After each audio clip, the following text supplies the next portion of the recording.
Hi friends, நாம் இன்றைக்கி இந்த வீடியோவில் இன்ஸ்டண்ட்டாக செய்யக்கூடிய ஒரு தோசை ரெசிபி தாங்க பார்க்க போகிறோம்.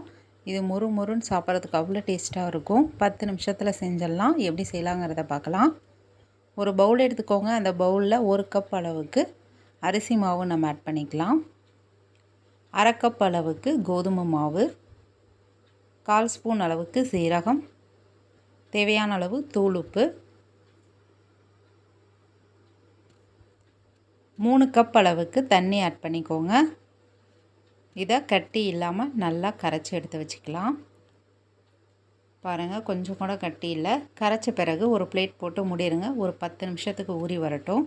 ஊறின பிறகு அந்த மாவில் ஒரு பெரிய வெங்காயம், துருவின கேரட், பச்சை மிளகாய் 2, கருவேப்பிலை, மல்லி இலை, இன்னும் 1 கப் அளவுக்கு தண்ணி ஆட் பண்ணி கரைச்சிட்டு நாம் இப்போது இந்த மாதிரி தோசையாக ஊற்றிக்கலாம்.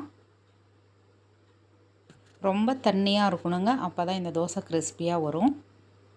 எந்த அளவுக்கு தண்ணியாக ஊற்றுறமோ அந்த அளவுக்கு தோசை கிறிஸ்பியாக சாப்பிட்றதுக்கு சூப்பராக இருக்கும். மீடியம் ஃப்ளேமில் தான் வேக வைக்கணும். ஆயில் கொஞ்சமாக விட்டுக்கோங்க.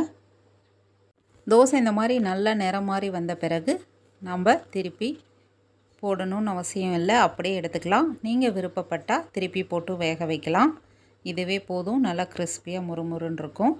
இதே போல் மீதி இருக்கிற மாவுலையும் நம்ம ஊற்றி எடுத்துக்கலாம். 10 நிமிஷத்தில் ஈஸியாக செஞ்சிடலாங்க. சாப்பிட்றதுக்கு அவ்வளோ அருமையாக இருக்கும். மறக்காமல் நீங்களும் ட்ரை பண்ணி பாருங்கள்.